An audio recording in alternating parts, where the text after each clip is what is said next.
Hallo meine Lieben, kennt ihr das auch, dass ihr irgendein Basteltool eigentlich schon habt und dann seht ihr was noch viel besser funktioniert oder was noch viel mehr kann und ihr denkt euch so, ich habe es zwar schon, aber das wäre schon spannend, sich das mal anzugucken und ich konnte nicht widerstehen. Ich habe mir tatsächlich eine neue Buttonpresse gekauft. Ich hatte schon eine und die habe ich euch auf diesem Kanal auch schon mal gezeigt. Das ist ein paar Jahre her. Aber jetzt gibt es eine neue und da habe ich mir auch ganz viel Zubehör dazu gekauft, weil ich habe ja immer die Entschuldigung für mich, ne? Ich brauche das, weil ich euch das zeigen muss. Ne? Von dem her gucken wir uns die Buttonpresse von We Are Memory Keepers heute an und was es da alles noch dazu gibt und wie ihr die am besten anwenden könnt. Mehr dazu gleich nach dem Intro.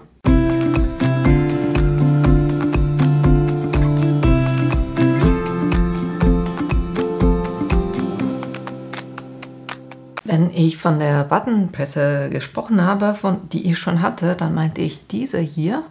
Und versteht mich nicht falsch, ne? Die ist super robust, Qualität wunderbar.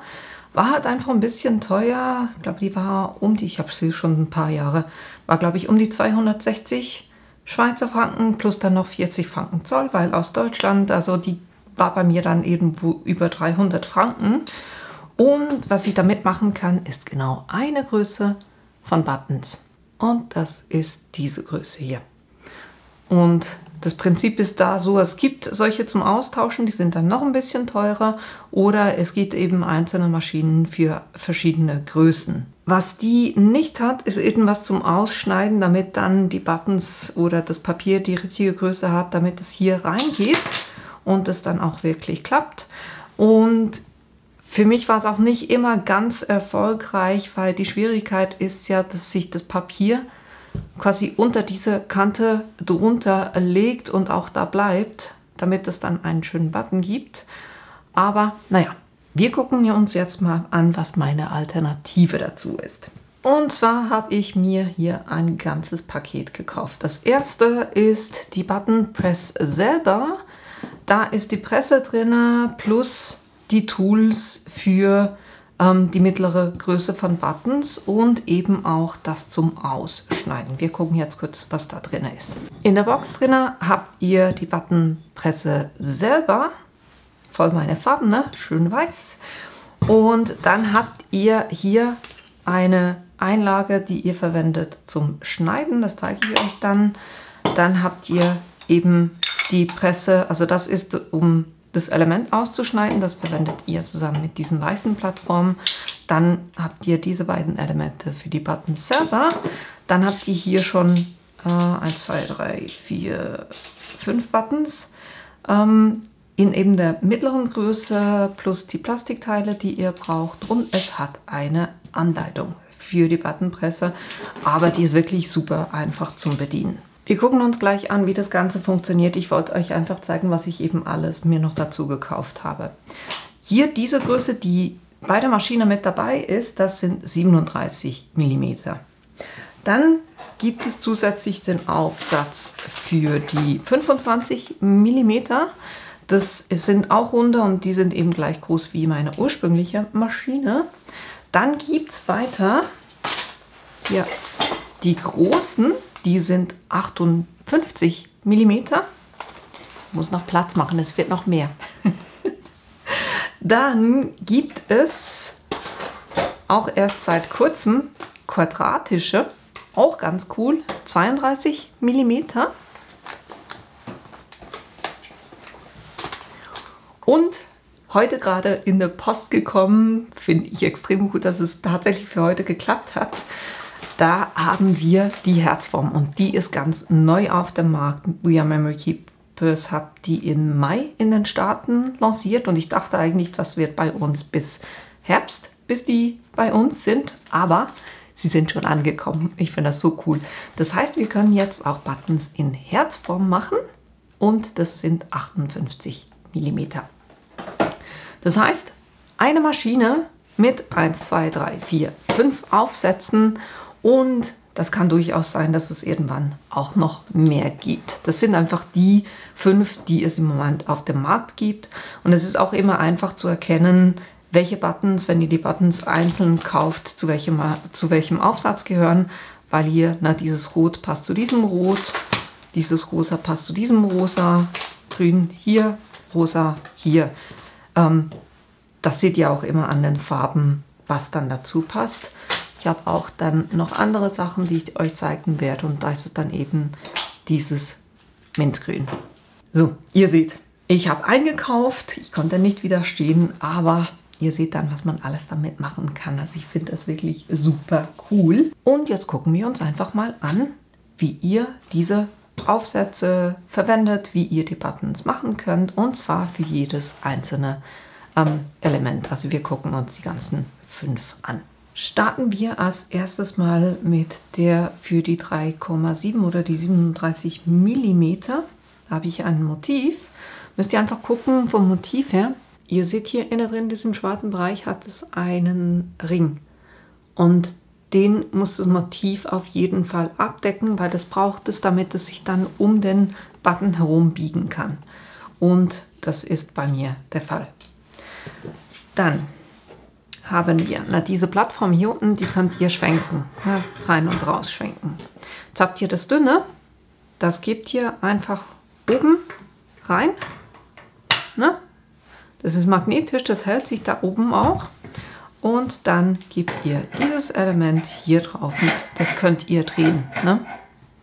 Und dann, ich drehe das jeweils schon hier so ein bisschen in die Richtung, dann gucke ich mir an, wo ich das Motiv schneiden will, ne? Wo das Ganze zu liegen kommen soll. Und ihr könnt quasi durch den Kreis hier durchgucken und dann seht ihr auch schon, wie viel vom Motiv ihr dann sehen werdet.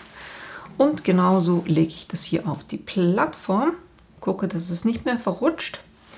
Dann schiebe ich das vorsichtig hier rein. Muss ich die Maschine ein bisschen zu mir nehmen. Und dann presst ihr den Hebel runter. Da hört sich so ein kleines Knacksen. Ich mache das jeweils so, dass ich unten an der Plattform einfach nochmal drehe und das nochmal presse. Um sicher zu sein, dass das gut schneidet. Was ich hier drin habe, ist ein 200 Gramm Papier.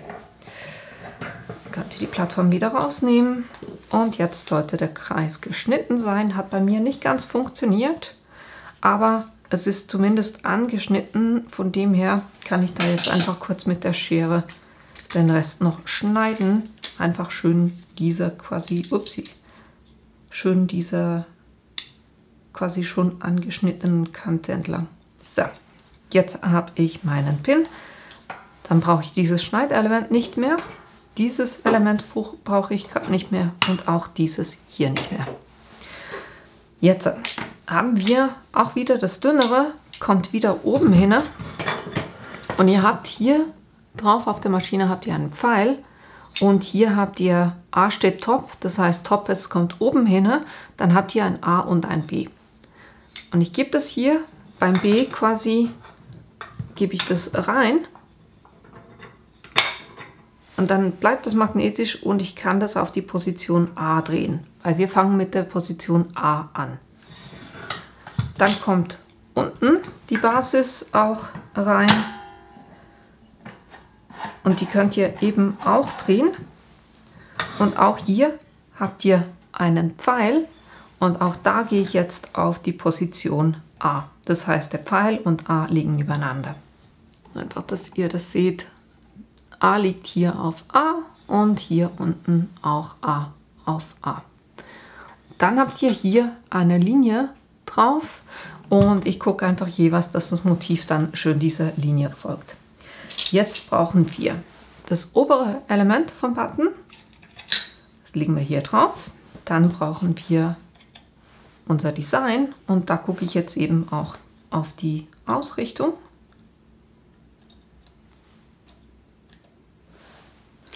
Dann brauche ich eins von diesen Plastikelementen. Das lege ich drauf.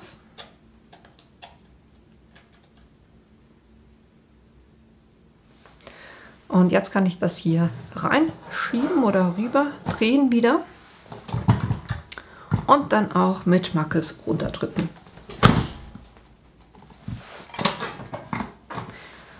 Und wenn wir das jetzt wieder rausdrehen, ist der Button weg. Und genau so muss es sein. Jetzt nehmen wir vom unteren Teil,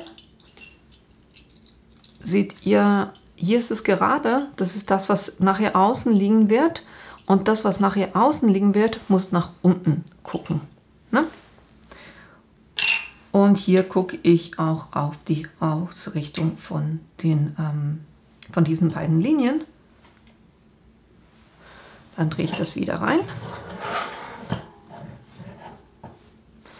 Und jetzt muss ich bei beiden Teilen das Top auf das B drehen und die Base auf das B drehen, so dass die Pfeile hier B und B quasi auf derselben Linie liegen. Und dann kann ich auch wieder runterdrücken.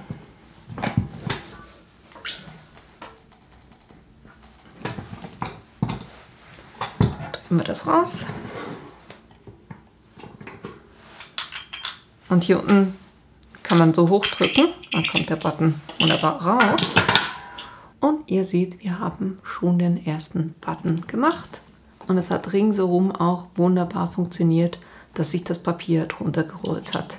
Also hier mit einem 200 Gramm Papier funktioniert das wunderbar. Das war der 3,7, ne? Also die 37 mm. Die lege ich jetzt beiseite und gehe zum nächsten. Und zwar nehme ich hier die kleinste, das sind die 25 mm. Auch hier habt ihr wieder zwei Teile plus das Schneideteil und da brauchen wir jetzt auch wieder zuerst die weißen. Da macht ihr genau dasselbe. Ne? Weiße oben rein, das andere unten. Und dann vom Design her habe ich hier einen ganz kleinen Bären und den werde ich ausschneiden. Das heißt auch wieder das Ganze auf die Plattform legen und dann vielleicht zuerst ausrichten, damit es da wirklich da zu liegen kommt, wo ihr das haben wollt. Und natürlich auch hinten gucken, dass die Schneiderlinien abgedeckt sind.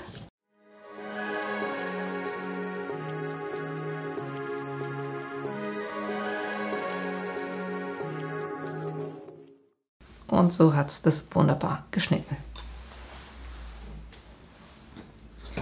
Brauchen wir die Teile wieder nicht mehr.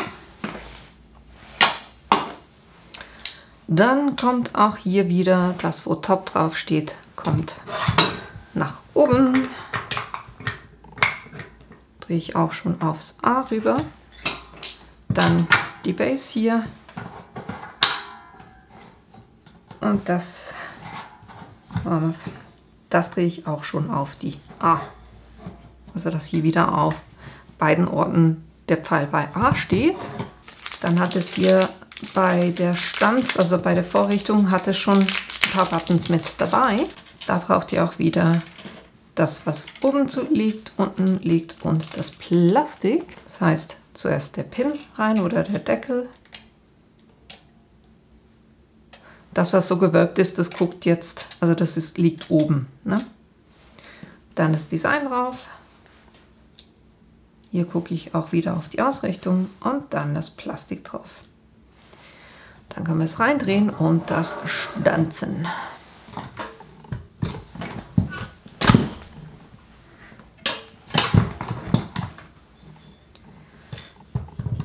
Wenn wir das jetzt rausdrehen, ist der Button weg. Dann nehmen wir auch hier wieder das Teil und natürlich gucken wir da, dass die Klammer, na, wisst ihr?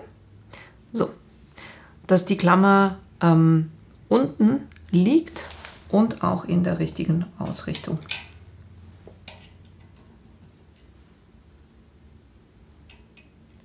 So in etwa. Drehen wir das wieder rein.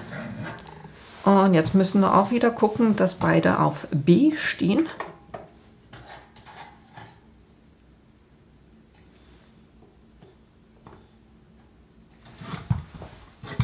Und dann mit Schmackes pressen.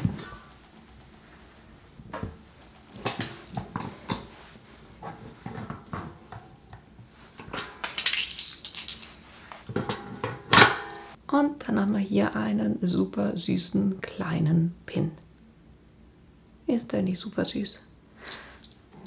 Das war die kleinste Variante. Dann gehen wir zur größten Variante. Und hier brauche ich zuerst auch wieder die weißen Plattformen.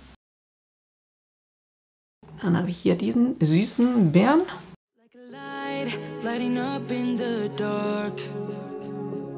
You make it right. I forgot how to act. It's so classic. Every time you make me nervous and I lose my words. Dann haben wir hier auch schon unser Element. Und vielleicht auch ein kleiner Tipp, wenn ihr viele davon macht, na, dann könnt ihr das natürlich auch mit dem Plotter schneiden. Ihr müsst einfach gucken, dass ihr es genau dann auf die richtige Größe schneidet. So, jetzt haben wir auch hier wieder das Top.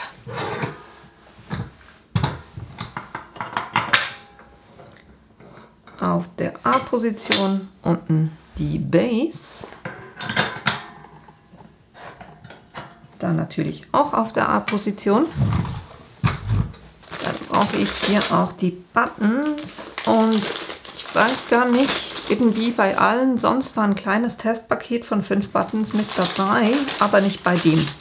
Also da, wenn ihr das Element bestellt, da müsst ihr wirklich die Buttons auch schon mitbestellen. Top, die Base und dann das Plastik. Das heißt auch hier wieder das reinlegen, dann das Motiv schön ausrichten und reinlegen und dann das Plastik oben drauf. Reindrehen und pressen.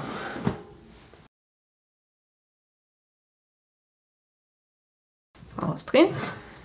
Button ist weg. Und auch hier logischerweise wieder so, dass euch die Innenseite quasi anguckt. Und da gucke ich auch wieder auf die Ausrichtung von diesen Strichen. So. Dann reindrehen und beides auf die B-Position drehen. Boah, sieht der cool aus. Hier der Button. Kommen wir zur nächsten Form und das ist das Quadratische. Ich habe die weißen Plattformen hier schon drin.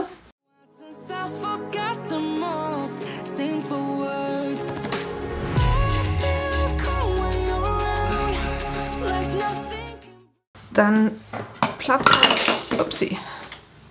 Plattform wieder wechseln, die Top wieder nach oben,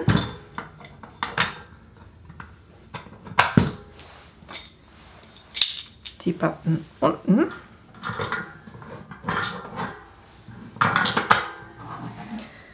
beide natürlich auf die A-Position drehen. Und bei dem ist natürlich speziell wichtig, dass ihr auf die Linie achtet, ne? Dass das wirklich schön ausgerichtet ist. Dann brauchen wir auch hier das obere Teil. Da spielt die Ausrichtung nicht so eine Rolle, weil das ist quadratisch. Dann aber mein Element, die Linie geht so, also lege ich das so rein. Und dann noch ein Plastik oben drauf. Und dann können wir das reindrehen und das pressen. Rausdrehen, sollte es leer sein und dann auch wieder so, dass der Verschluss nach unten guckt. Auch natürlich, hier ist die Linie, ne, dass das richtig liegt.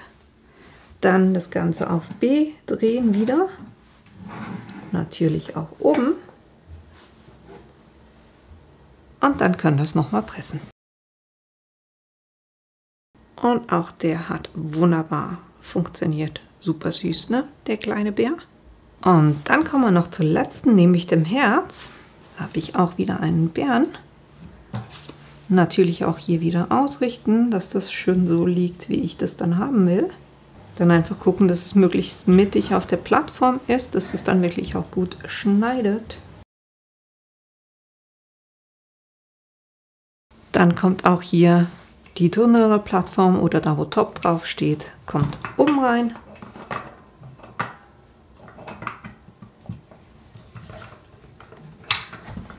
drehe ich gleich schon auf A. Und dann die andere Plattform kommt hier unten rein.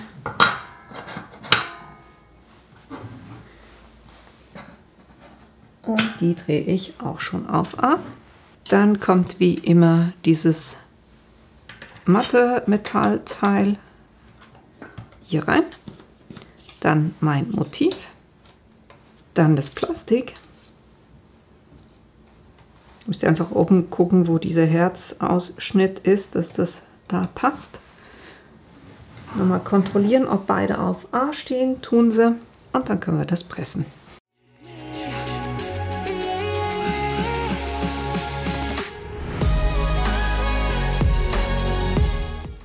Dann ist der Button weg und ich kann noch das Rückteil reinmachen. Und beide wieder auf B drehen. Und dann haben wir hier wunderbar unseren Herzbutton. Ist er nicht süß? Und so seht ihr, das sind die verschiedenen Größen an Button, Größen und Formen an Buttons, die ihr im Moment mit den Plattformen, die es gibt, oder mit den Inserts einsetzen, ne, wie die sie nennen. Das sind die 5 Formen und Arten von Buttons, die ihr machen könnt. Und ich finde gerade eben, dass ich auch Herzen machen kann oder gerade die viereckigen für Sprüche und so solche Sachen, sind die super. Das waren die Einsätze, die Inserts, die ich euch zeigen wollte. Jetzt habe ich aber noch ein bisschen was und ich habe nämlich noch ein bisschen Zubehör gekauft. Und zwar habe ich folgende Sachen. Ich habe hier so ein Rosette-Kit. Das gucken wir uns an. Dann habe ich hier ein Spiegelbaukasten. Das gucken wir uns auch an. Das ist eben für die größte Form, das heißt die 58 mm. Dann habe ich für die kleinste Form, was die 25 mm sind, habe ich einerseits hier so einen Paperclip Baukasten und hier so einen Haarklammer Baukasten. Die beiden gucken wir uns an.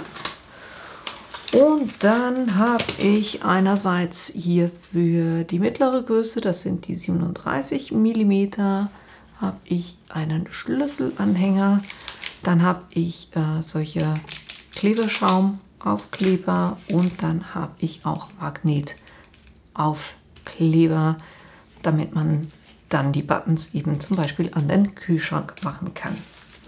Und die machen wir jetzt alle auch noch, damit ihr das auch noch seht. Starten wir zuerst mit diesem Rosette-Kit. Da habt ihr jeweils 2 davon.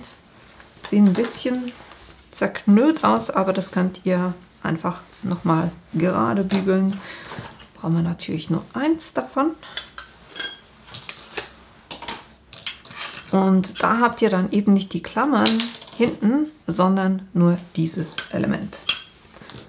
Weil die Klammer ist hier an dem Teil und das machen wir nachher dann drauf. Und zwar, genau, so kommt es drauf. Aber das gucken wir uns gleich an. Zuerst starten wir auch hier. Also ich habe die Elemente schon vorgeschnitten, das zeige ich euch jetzt nicht doch alles einmal, aber da nehme ich jetzt die großen Einsätze. Beide natürlich auf A gedreht, dann den Button, dann mein Motiv und hier muss ich natürlich dann auf jeden Fall die Ausrichtung angucken und dann kommt noch das Plastik oben drauf.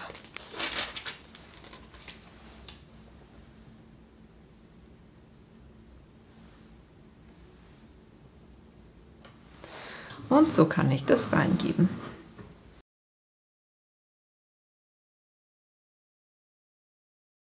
Und dann kommt dieses Element und zwar so. Kurz gucken.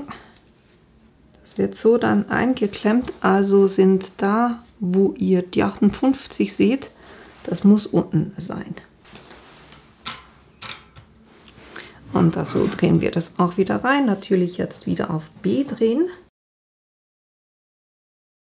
Und dann können wir diesen Button nehmen und den quasi hier drauf stülpen, in die richtige Ausrichtung natürlich.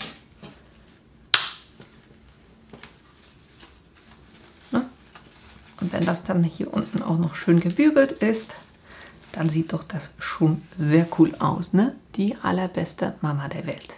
Für mich sind die hier unten eh ein bisschen zu lang. Ich kürze die jetzt einfach noch kurz. So, das war diese Variante und die könnte ich mir ganz gut vorstellen, ne, sowas auf einer Karte zu machen.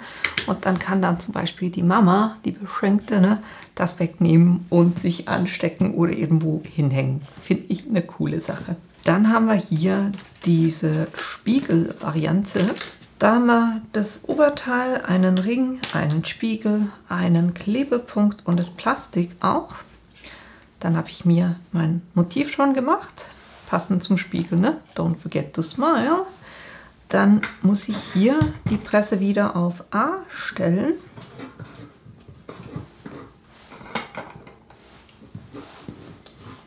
Dann das Button-Teil reinmachen. Dann mein Design. Und dann das Plastik. Dann ist das drinne. Ich bin mir jetzt echt nicht sicher, wie das funktioniert. Von dem her ist es jetzt einfach ein Ausprobieren. Der Reif hier, da passt das Glas rein. Also gehe ich mal davon aus, dass das irgendwie rein muss. Dann haben wir hier einen Klebepunkt.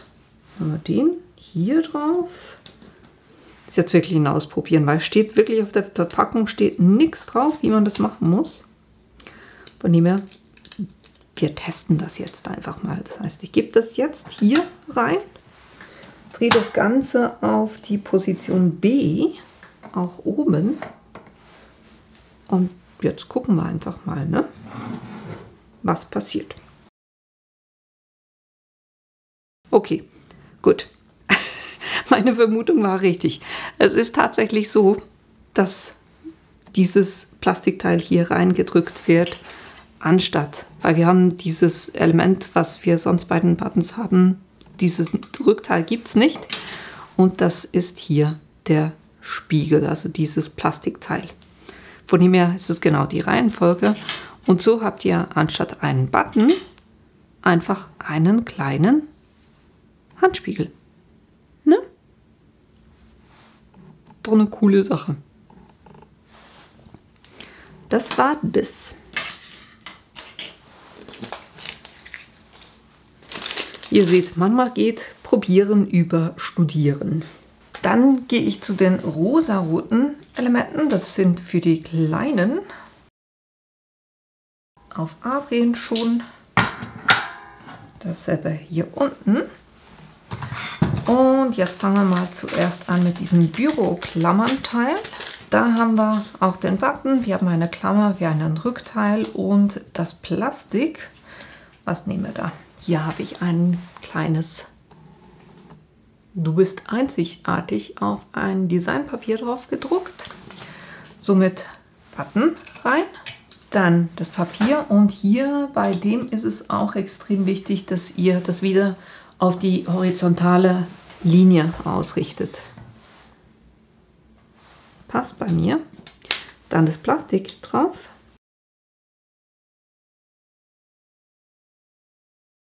Dann kommt dieser Noppen hier nach unten und von der Ausrichtung her, das liegt oben. Hier ist meine horizontale.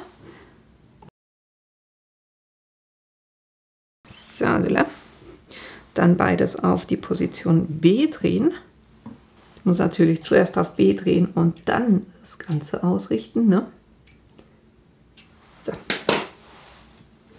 Oben auch auf B drehen und das Ganze wieder pressen. Und dann können wir hier diesen Pin quasi, mal gucken, welche Seite. So macht man.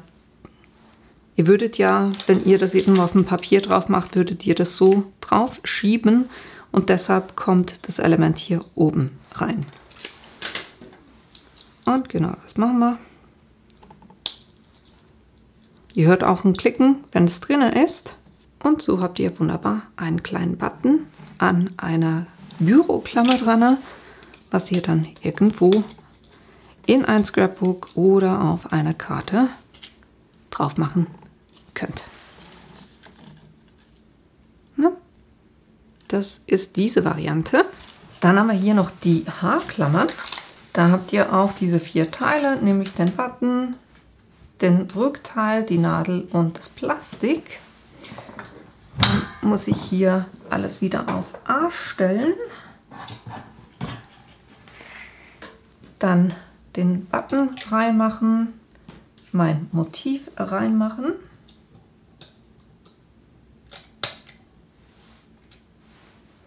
Und das Plastik drauf. Dann ist der Button weg. Ich drehe auf B. Und auch hier ist da, wo der Noppen ist, das kommt nach unten. Jetzt kurz gucken, wie das nachher reinkommt. Okay, das heißt, hier unten habt ihr eine Öffnung, das liegt nach unten. So würdet ihr das reingeben. Kurz gucken, ich bin schon auf B.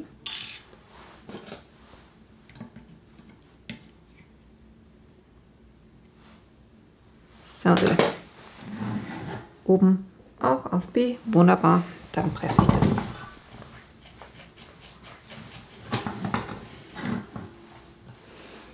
Dann haben wir hier den Button und da kann ich jetzt quasi diese Haarnadel aufmachen und dann habt ihr hier euren Button auf der Haarnadel drauf. Das waren die beiden Sachen, die ich euch mit dem rosa Aufsatz zeigen wollte. Dann bin ich zurück bei der mittleren Kreisgröße, ne, bei diesem Mint. Da haben wir einerseits ein Magnet und da sind jetzt keine Buttons drin, sondern das ist wirklich einfach das Magnet. Und was ihr da macht, da nehmt ihr von euren Buttons, Moment, die falsche Größe, hier.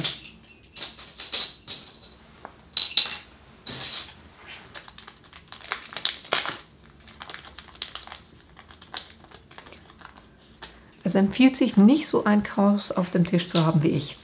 Aber hier bei der Variante nehmt ihr jetzt die Nadel einfach raus. Die kann man wunderbar rausnehmen. Ne? Die braucht ihr hier nicht bei der Variante. Ups. Dann macht ihr hier auch einfach euren Button rein. Dann euer Motiv. Nehmt jetzt dieses hier. Da spielt jetzt die Ausrichtung nicht wirklich eine Rolle. Dann das Plastik drauf. Beides eben gucken, dass es auf Position A ist. Upsi. Und dann kommt dieses Rückteil so drauf, dass die schöne Seite quasi nach unten liegt. Dann drehen wir das Ganze auf die Position B. Und eben die Ausrichtung spielt keine Rolle, weil wir verwenden ja die Löcher von der Nadel nicht. Dann haben wir hier wunderbar unseren Button und da kann jetzt das Magnet hinten drauf. Da hat es so einen 3M-Kleber, den könnt ihr abziehen und das dann einfach schön mittig. Gut, das Magnet war ein bisschen stärker als ich oder schneller als ich, ist nicht ganz mittig, aber spielt keine Rolle. Das klebt jetzt einfach quasi, ne? Irgendwo, wo es metallisch ist, klebt das jetzt wunderbar dran. Ne? Das heißt, so habt ihr wunderbar auch einen Button für an den Kühlschrank. Ne? Dann das nächste sind die Foam Adhesives, sind so Klebepunkte. Auch hier habt ihr keine Buttons dabei, sondern dann nehmt ihr einfach die Buttons, die ihr habt. Und das geht einfach darum, wenn ihr die Buttons zum Beispiel verwenden wollt, um das irgendwo in ein Scrapbook reinzumachen, auf eine Karte drauf, auf ein Geschenklabel. Für solche Sachen sind die gedacht. auch hier wieder Button rein.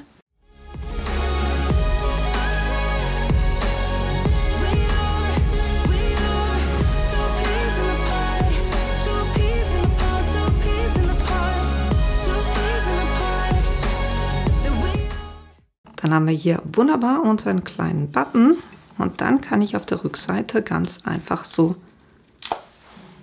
ein Gummi oder ein Schaumgummi drauf machen und dann könntet ihr das hier ablösen und irgendwo draufkleben, zum Beispiel eben für Scrapbooken, für ein Geschenklabel, für eine Karte, wo auch immer ihr sowas gerne drauf haben möchtet. Und das allerletzte, was wir uns angucken, sind diese Schlüsselbundanhänger. Bei diesem Paket habt ihr die Buttons wieder mit dabei. Das heißt, das macht ihr hier rein. Oder den macht ihr hier rein. Dann euer Motiv drauf. Da spielt die Ausrichtung keine Rolle. Das Plastik drauf. Natürlich gucken, dass wir auf Position A sind. Und dann kommt dieses Rückteil drauf und da wir das nachher reinkleben, muss da, wo die Einwölbung ist, das guckt euch jetzt an und so legt ihr das rein. Dann natürlich Position B. Dann haben wir hier wunderbar unseren kleinen Button und hier innen drin hat es so einen Kleber. Könnt ihr die Schutzschicht runternehmen und dann natürlich möglichst gerade vor euch hinlegen, dass ihr dann den Button auch in der richtigen Ausrichtung hier rein macht, ne?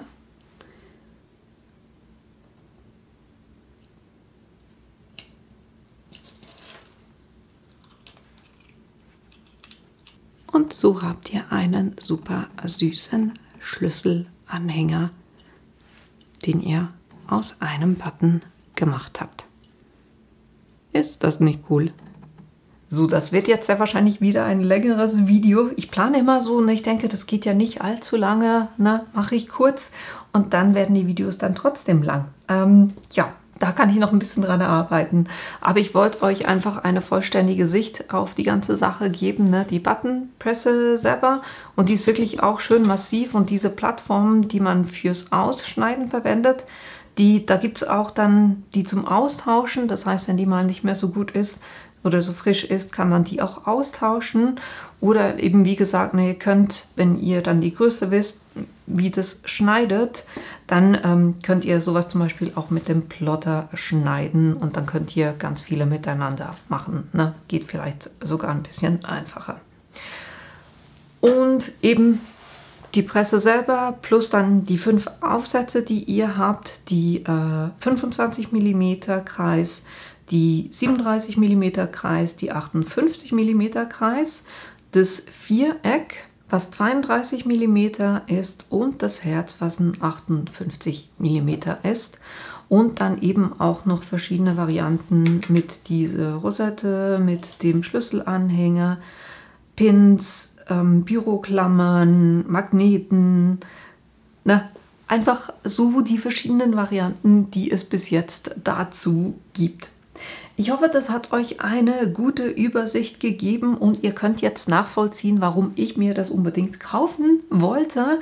Respektive das Herz habe ich heute gratis quasi noch als Geschenk in der Post gehabt. Danke dafür, weil das ist wirklich komplett frisch. Das kommt demnächst, werdet ihr das dann auch im Shop drin finden. Aber die 4, die gibt es schon, respektive die Mint ist ja eh bei Gerät mit dabei. Aber diese 3, die gibt es schon und eben auch alles, was ich euch gezeigt habe an zusätzlichen Möglichkeiten. Auch das findet ihr im Shop drin. Ich hoffe, das war hilfreich für euch und dass euch das Video gefallen hat und dass ihr Lust habt, das selber auch auszuprobieren. Und natürlich, dass ich euch in einem meiner nächsten Videos wiedersehe. Bis bald! Now I know why I never would die.